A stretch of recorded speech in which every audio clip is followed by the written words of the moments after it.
Kenyans listed as loan defaulters on CRBs will have till 31st May 2023 to repay their loans. This follows the introduction of a credit repair framework by the Central Bank of Kenya that will see creditors delist over 4.2 million Kenyans holding non-performing loans valued at 30 billion shillings. The framework will cover loan holders of 30-day mobile loans taken as at the end of October 2022.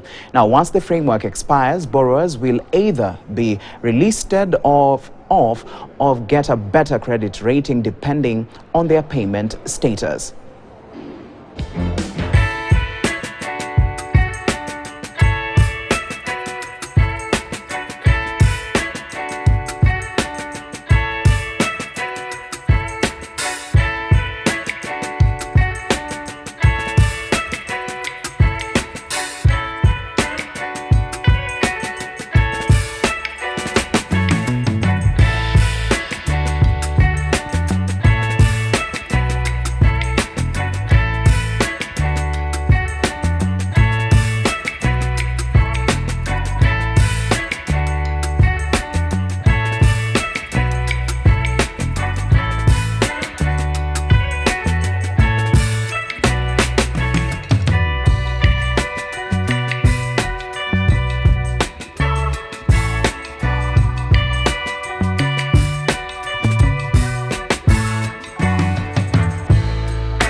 All right, and now in line with that, we have our guests today that we'll be talking about, and we are going to be discussing about digital business operations, and we are going to be looking at some of the things that businesses need to do on the digital space. And with me, I have Abel Masai and Susan Akinyi from Tenderpay. Welcome. Thank you. Thank you for your time. Thank you.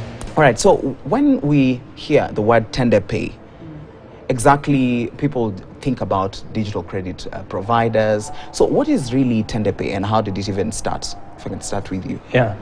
So Tenderpay, it's a payments and business operations app that puts business owners in control of their business. If you run a business in Kenya, and Kenya is a hustler economy, so either you are employed, you are running a side hustle somewhere, or you even have a big business, you really don't have control of what is happening in your business. You don't have any sort of visibility. So what we do is we give you that control by digitizing your, not just payments, but your operations.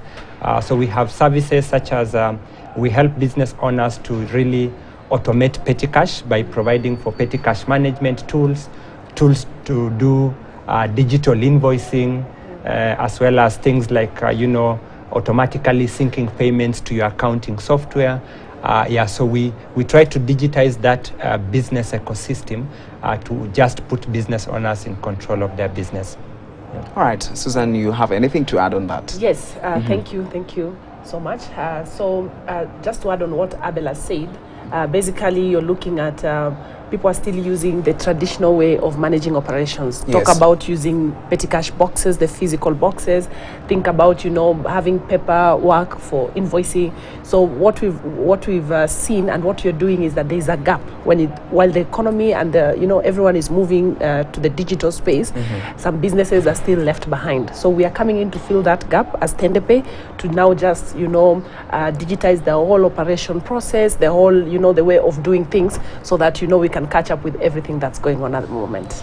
All right, and even with the petty cash that we've spoken about, yes. Shops in the estates, even in the rural areas, you find that someone has a box where they have kept money, and you usually look at them just going down and taking the money. Yes. So how do you convince someone not to be using this and now start maybe digitizing this form of even creating money for themselves? So basically, if you look at it, more than 90% of the adult population in Kenya, people have smartphones, yeah? So we convince them, we try to move them to the digital space, basically also for security, because money is easy to get lost, money is easy, you really don't have control. Of course, they do the cash count at the end of the day, how many 10 shillings, how many 5 bob, but really, if you look at if you were to do that digitally, then there's for sure your money will not get lost, and you already have your mobile phone. So that means you're always on your phone, either on WhatsApp or anything. So imagine you being on your phone and that same phone being your tool to run even that small kiosk at the estate. Abel? And really, you'll be, a lot of times we start businesses and you might never even know whether your business is actually profitable. Because it's a feel-good effect, having a side hustle and talking about it. And it's because most of the processes are manual, so say you run a small kiosk, you are here, how do you know that the funds that you're sending are being used for what they need to be used to? So there's advantages definitely in businesses going the digital way, because really to grow a business from one level to another, you need to make business decisions that are backed by data. Yes. So now finally when your operations, your payments start going the data way, so it means you can actually be able to have a view of what's your income, what are your expenses, what are your inflows, how are your sales, on which days do you most make sales, how are your expenses looking like, so that you really know how to optimize. Then number two, the other advantage of really going digital with now tools like petty cash invoicing is that I own a business and I need to grow my business. So I need access to working capital, to lending and all that.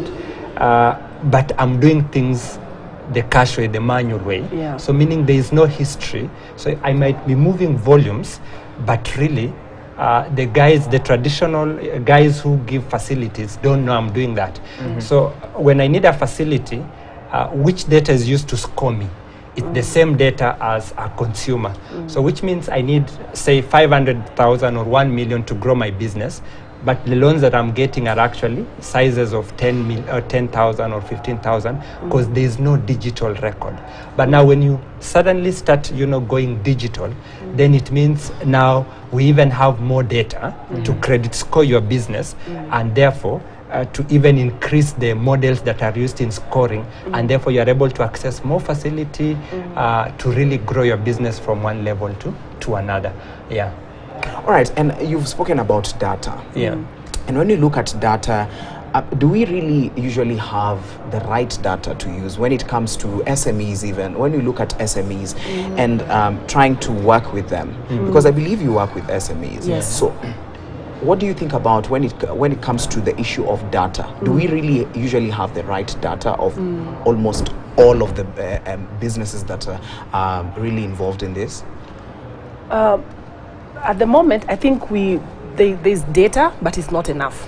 Okay, but now, because all the data that you need for you to access credit or for you to access funding is actually, your transactional data, and that's why nowadays, even if you go to the micro lenders, they will ask you for your M-Pesa statements or your bank statements. Okay, but when you look at many businesses, not many of them are really banking, because they will get cash, they'll spend the money cash, so there's not really data to show that this is how much I'm moving, this is my expenditure, actually this is the volume of money out and in. But right now, with the move to everyone, going digital, then now we are even likely to have data that can really help the lenders have make better decision compared to now only using the consumer data that is currently very available. All right. And would you like to? And just to add to what Susan has said, if you actually look at the statistics, they are quite shocking. So there's a statistic that we were looking at which shows 30 million Kenyans are on M-Pesa. Out of an adult population of, say, 35 million plus minus, which shows that about 90% of consumers have actually been digitized in form of accepting digital payments.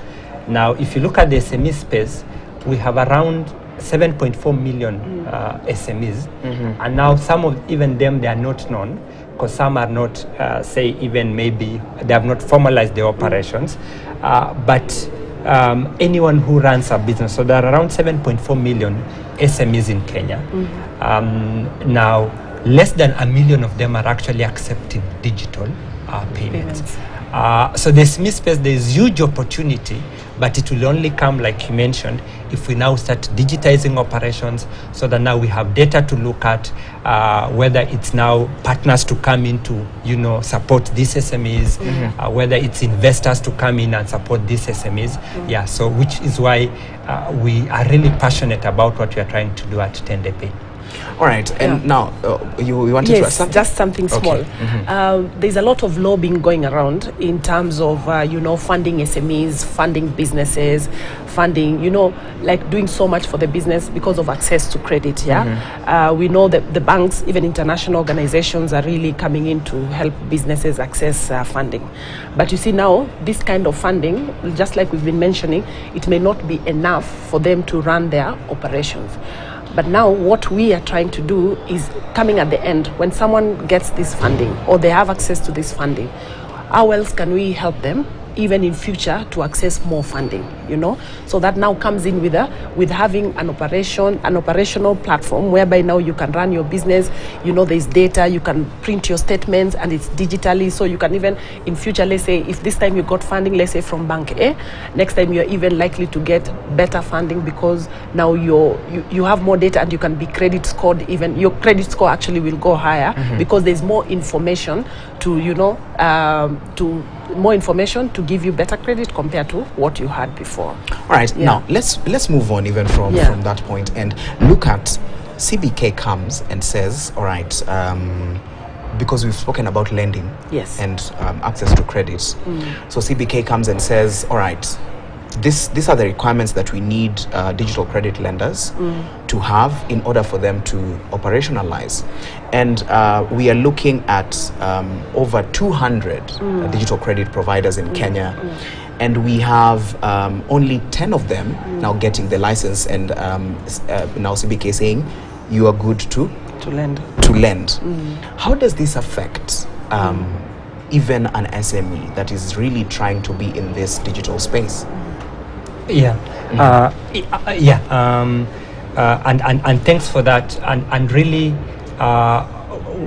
what the government was trying to do is actually to create a framework whereby now the problem again with credit is there's the danger for a predatory lending, whereby you are lending out to customers, to SME at interest rates that really you find that it's not even sustainable in the long run, which is why our view is to say one, because of lack of data, really no one is serving the SME space. So the kind of loans that we have are mostly for consumer, but they are not capital that can help you grow your business to the next level. So for one is digitizing these operations to ensure that now, we help these SMEs access even huge capital to grow their business. But our approach is to say, growing the business is more than just getting access to capital. It is one of the things that is important.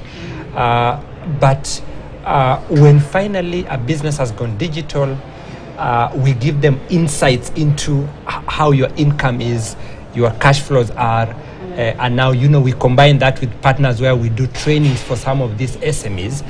Now you actually have got data insights that can help you grow your business, by automating some operations, cutting down costs. You'll actually be amazed the amount of money that is lost through misappropriation, pilferage, to small amounts.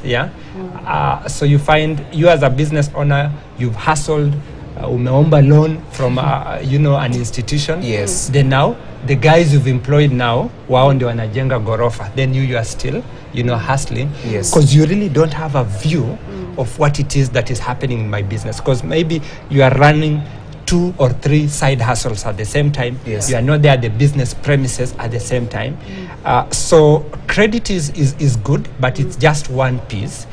But really, if we help business owners to start seeing what is happening in their business, to cut down on costs, to close those taps that are being used to, to steal from them, then actually we help them in some way. And then we top that now with intelligence data reports that can help them make better decisions. Yeah. All right, and now let us also look at Tenderpay, the Yes. platform. Yeah. And is this, can we say it's a 360-degree way of having all your tills, your pay bills, and bank accounts in one place?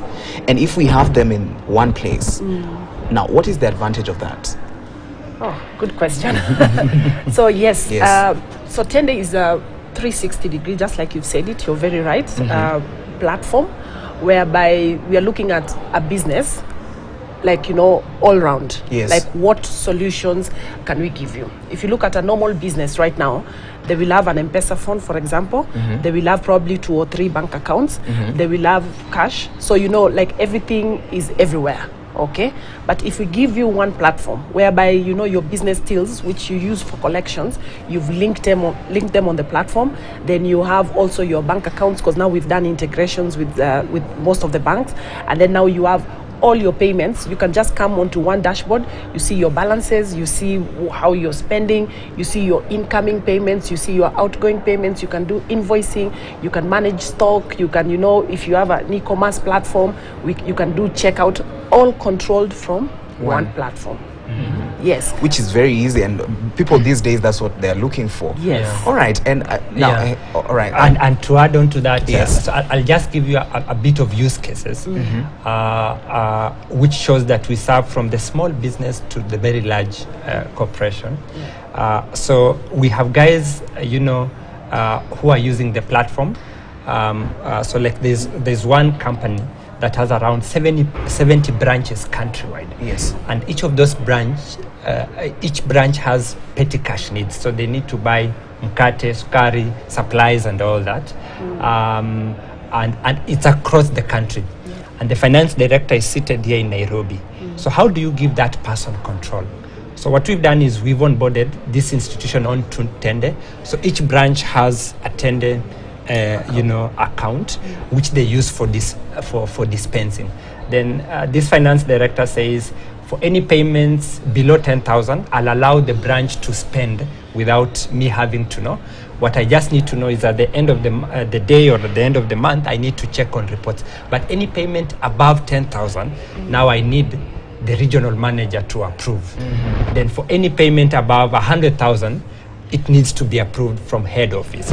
So we've given this finance director a centralized view of his entire operation seated here in Nairobi. Yes. So that's one use case. Another use case is a guy who has a shop. He has actually a hotel in Mombasa. He has employed someone who's managing the hotel. He's not there on an everyday basis. So he says, I don't want to be involved in the day-to-day running, but I just need all expenses to be done on Tender, so that at any period I can be able to know how much have we gotten as income, how much has been spent, and therefore what's our net flows looking like.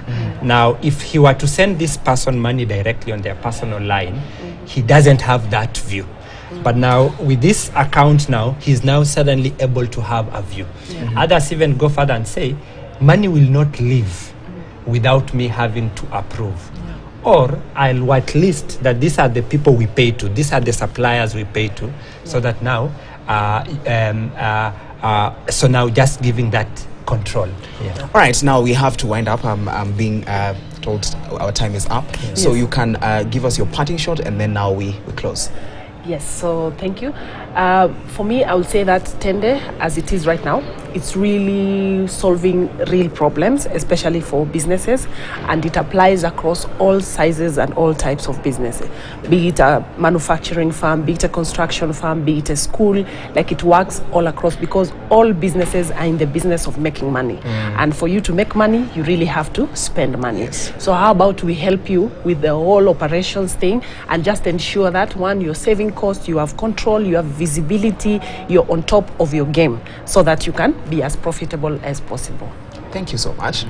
And just to add to that, so you can download Tender from Google Play Store or from App Store. You can also visit www